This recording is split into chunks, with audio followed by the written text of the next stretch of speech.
Hello, Libras, and welcome. This is going to be your reading for the month of May.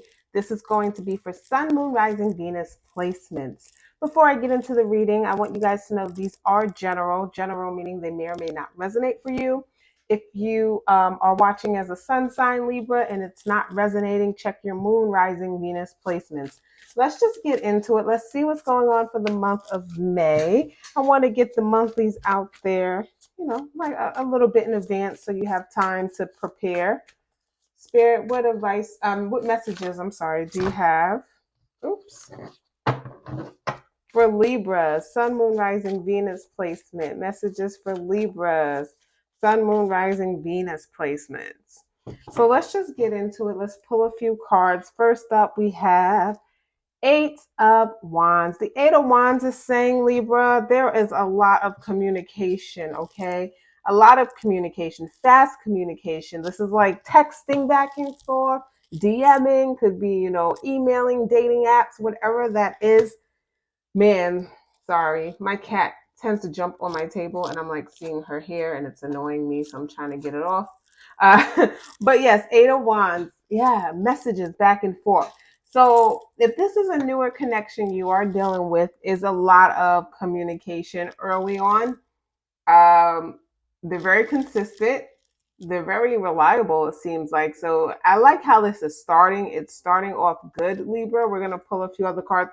Eight of Wands also can represent long distance. So you could be far from someone if you're,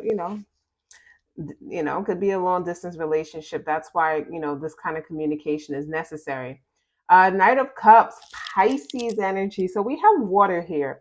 Now, Knight of Cups is very romantic, right?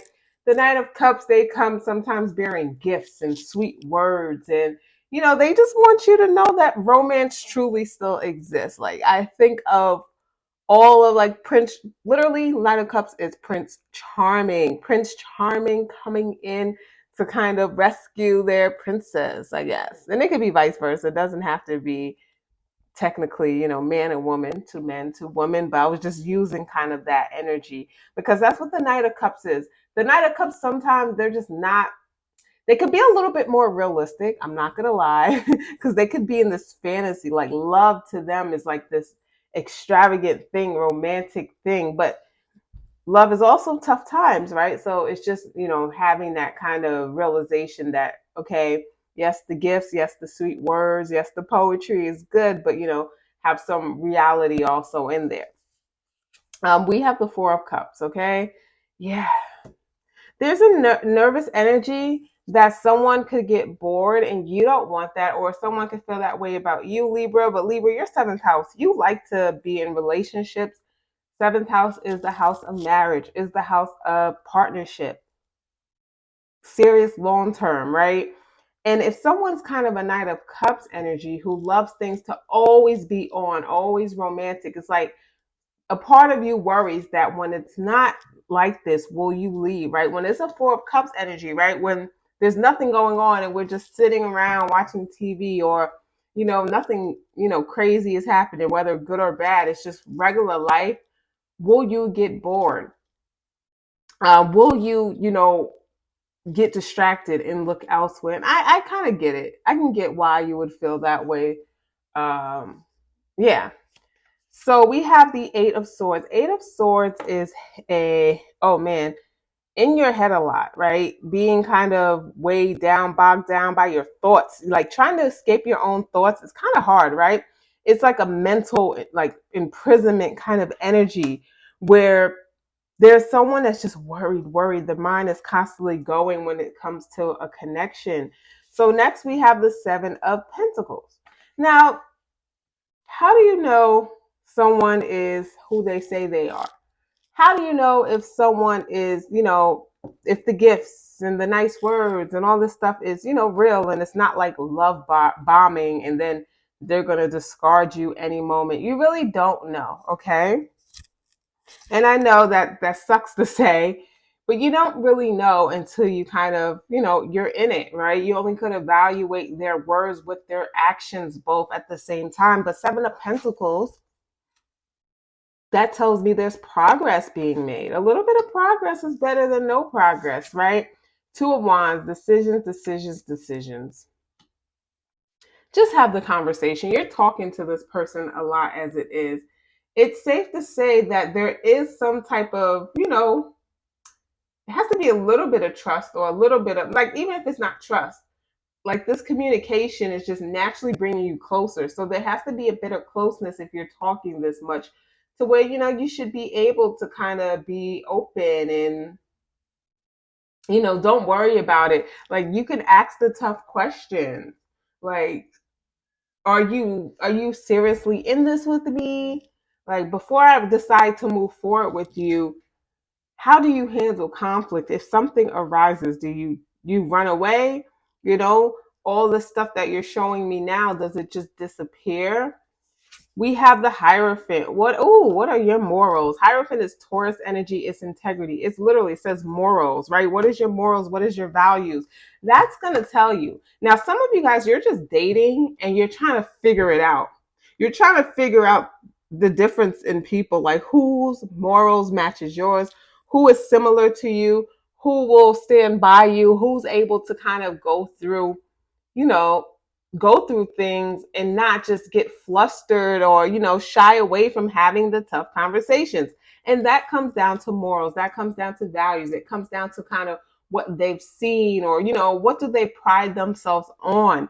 And that's kind of how you're going to filter out the real from the fake when you're dating. So some of you guys, if you're on dating apps, it's easy early on to filter out who's with the games or not. And you could do that by finding out about their background, how they were raised, you know, sometimes it's just seeing how they interact with others, there's little things, how consistent they are with texting you, how consistent they are with calling you, you know, do they like come on strong and then just retreat a bunch of times back and forth, because that's hot and cold. You don't have time for that. That's telling me something is off right there and then. And it's easy to cut someone off in the beginning than it is to develop closer feelings for them and then having to leave them, right? So it's kind of easier now to filter things out in the early stages for you. So last but not least, we have Seven of Wands. Libra, I feel like you're a bit terrified, when it comes to putting yourself out there. But it's time to put yourself out there because you just might meet the one for you. Put yourself out there and, I'm not saying like tell someone everything that's going on in your life or let them know everything, but there is a chance that you will meet someone who actually aligns with what, lines. Like their life aligns with you, their wants align with you, their desires align with you, the things they need, you're able to provide, the things they need, you're able to provide. It's just kind of an equal footing. Yeah. And the thing is, you're going to have to eventually make a decision anyway, right? And you don't have to rush it. I know Libras, I mean, me telling you make a decision, that kind of gave you guys anxiety a bit, put you back in the Eight of Swords. But, follow your heart on top of your mind. Like you can balance it out and I think you will be okay. I think you can trust yourself more than you're giving yourself credit for. You can trust your intuition. You can trust your, ability to choose a mate. So let's pull some advice cards for you. Today I am using the Oracle of the Fairies. So we're going to use this and see what we get. Spirit, what advice do you have for Libra? Sun, Moon, Rising, Venus placements. What advice do you have for my lovely Libras? Sun, Moon, Rising, Venus. We got one already. Advice for Libras. What advice, do you have for my lovely Libra placements? Sun, Moon, Rising, Venus. This is for the month of May. I know, May already. Oops. All right, Libras. So we'll keep those and turn this one. First, we have tree wisdom. So I like to let you guys see the illustrations on the cards. Sometimes you may notice something that stands out. Okay. So first up, it says this tree dryad will help you navigate through your current situation. Her flute can reveal insights and answers through the sounds it makes. Music can lead us. Music can help us. Maybe this is saying listen to some flute music, right? There's flute meditation music. It's a very, gentle sound and can really help clear your mind. So next we have new beginnings. So new beginnings says this fairy godmother heralds the joyous news of a new baby or the birth of a cherished idea. Protect and nurture your ideas as you would a baby. Some of you guys, it's the birth of a new relationship. Give it a chance, give it a shot. And last but not least, for advice and messages, we have Journey. I do feel like some of you guys do live long distance. So that's going to be a challenge, maybe. But if you both committed, you both can make it happen. Journey says it's time to prepare for a journey. It may be impromptu or planned. Either way, make sure you're ready when the time comes. Pack your passport now. So, Libras, that is your reading. If you enjoyed this reading, it resonated, go ahead, give this video a thumbs up. If you aren't subscribed, go ahead and subscribe. It's really greatly appreciated. And I just want to take that time to thank you all, for supporting the channel, for watching this video through.